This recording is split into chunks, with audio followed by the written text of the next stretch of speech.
उससे पहले आपको एक लाइसेंस बनवाना पड़ता है। ठीक, ऐसे सेम नहीं है यहाँ पे काफ़ी प्रोसेस होते हैं। फर्स्ट एड एंड CPR की ट्रेनिंग करवाई जाती है, तो आपकी पे $23 से $25 तक जा सकती है ईजिली।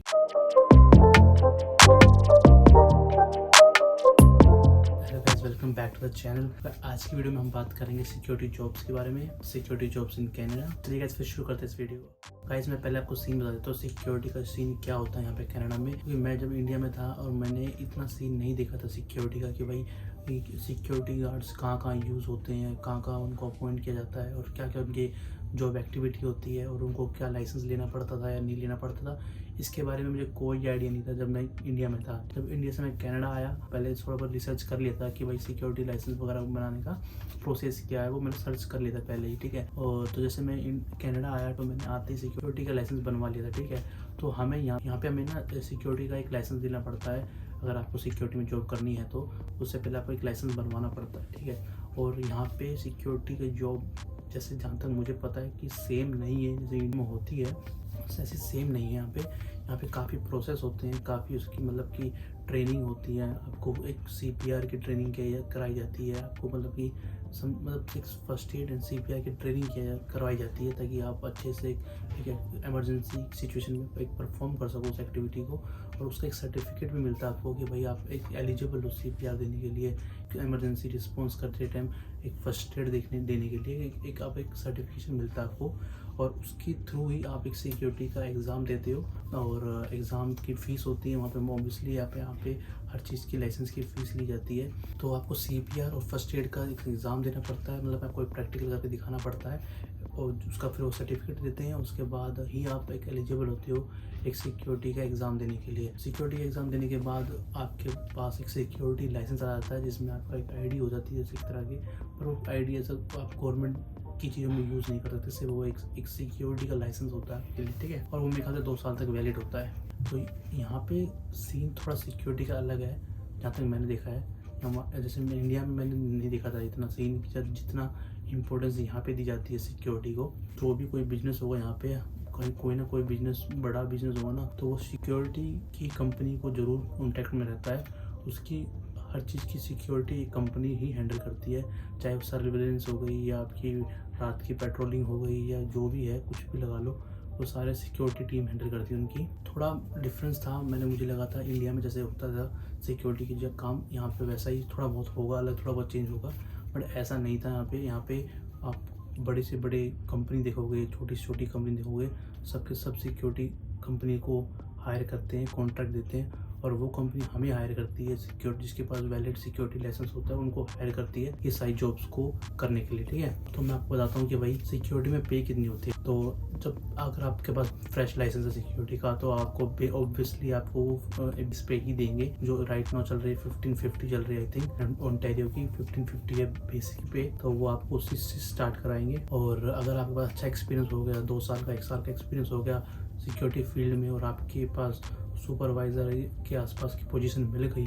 तो आपकी पे $23 से $25 तक जा सकती है इजीली। और पे भी डिपेंड करते हैं कि आप कौन सी पोजीशन पे हो और कौन सी टाइप की सिक्योरिटी कर रहे हो, क्योंकि सिक्योरिटी में काफ़ी टाइप की सिक्योरिटी आ जाती है, वो मैं आपको आगे बताऊंगा। तो इस वीडियो को पूरा देखना। और पे में क्या आप ज़्यादा भी कमा सकते हो क्योंकि इसमें ओवर टाइम ज़्यादा मिल जाता है। ठीक है, मोस्टली क्या होता है शिफ्ट यहाँ पे 8 से 12 घंटे की होती है और कभी कभी जैसे आपको जब आपका ओवर टाइम लगा सकते हो यहाँ पे, मोस्टली यहाँ पे 40 आवर्स तक आप ओवर टाइम नहीं मिलता।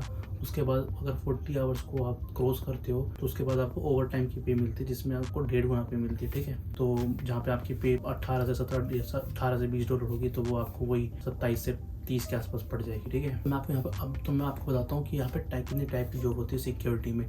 तो देखो यार, यहाँ पे ना काफ़ी टाइप की सिक्योरिटी जॉब हो गई, पोजीशन हो गई, उसके अंदर ही काफ़ी टाइप की पोजीशन होती है। कई सिक्योरिटी इवेंट्स की होती है, जहाँ पे कोई इवेंट हो रहा है, कोई रेस्टोरेंट हो गया, तो वहाँ की सिक्योरिटी अलग टाइप की होती है। वो पेट्रोलिंग बाहर नहीं करेंगे, वो क्लब के अंदर एक पोजीशन लेके खड़े हो जाते हैं। वहाँ पे आपको देखते रहते हैं कोई किसी ने कोई बदतमीजी तो नहीं करा किसी के साथ, कोई कोई शोर नहीं मचा रहा, कोई सीन नहीं कर रहा है, ऐसा सीन कोई सीन क्रिएट नहीं कर रहा, तो ऐसे टाइम पे वो लोगों को फिर बाहर निकाल देते हैं। वो वैसे एक तरह से बाउंसर की टाइप तरह काम करते हैं वो। और काफ़ी जगह सिक्योरिटी, जैसे हॉस्पिटल में अलग सिक्योरिटी होती है, बहुत बार ऐसा सीन हो जाता है हॉस्पिटल में जहाँ पे सिक्योरिटी की जरूरत पड़ती है, तो वहाँ पे भी आपको अपॉइंट करा जाता है।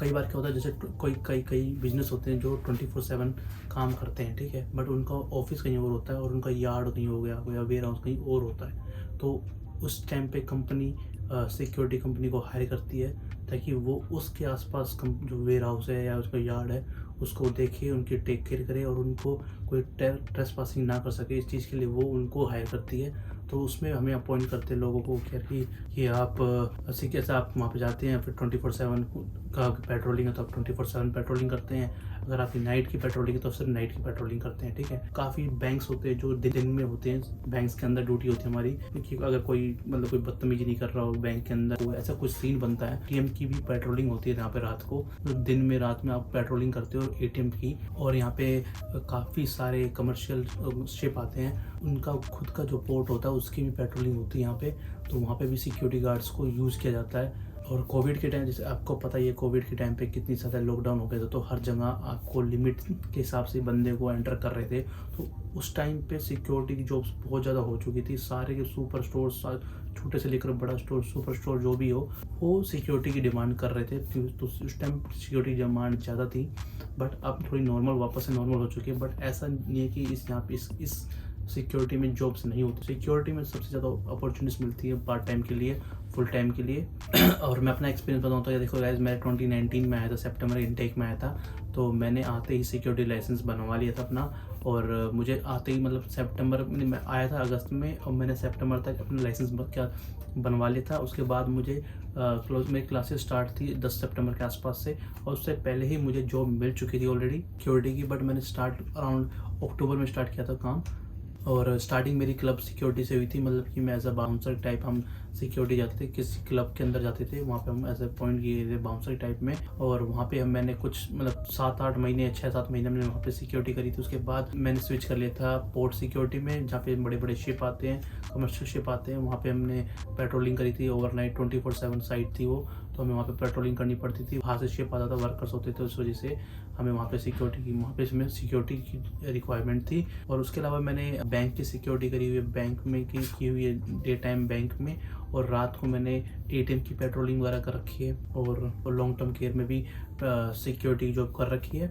मतलब कह सकते हो कि जब जो मेरा स्टडी था ना, उसमें मैंने ऑलमोस्ट फुल टाइम मैंने सिक्योरिटी ही करी है। जहाँ तक मुझे याद है कि हाँ, 2019 से लेकर 2021 के लास्ट तक, दिसंबर तक मैंने सिक्योरिटी की जॉब करी थी। सिर्फ पोजीशन अलग अलग जहाँ करी थी, बट सिक्योरिटी का ही काम किया था। और मेरी पे स्टार्ट थी 14.25 थी। जब मैंने स्टार्ट किया था तब बेस पे $14 था। और जब उसके बाद थोड़ा एक्सपीरियंस होने के बाद मेरी पे 16 तक चली गई थी। और लास्ट में जब मैंने काम छोड़ा था, जब मेरी पे $18 थी पर आवर के हिसाब से। तो गाइज, ये थी आज की वीडियो। अगर आपको वीडियो अच्छी लगी हो तो प्लीज़ लाइक करके जाना, और प्लीज़ अपना फीडबैक दो कमेंट में। अगर चैनल पर न्यू हो तो चैनल को सब्सक्राइब कर देना, और ऐसी ही वीडियोज़ आपको और भी चाहिए तो प्लीज़ कमेंट बॉक्स में सजेस्ट करो। मैं मिलता हूँ नेक्स्ट वीडियो में, तब तक के लिए बाय।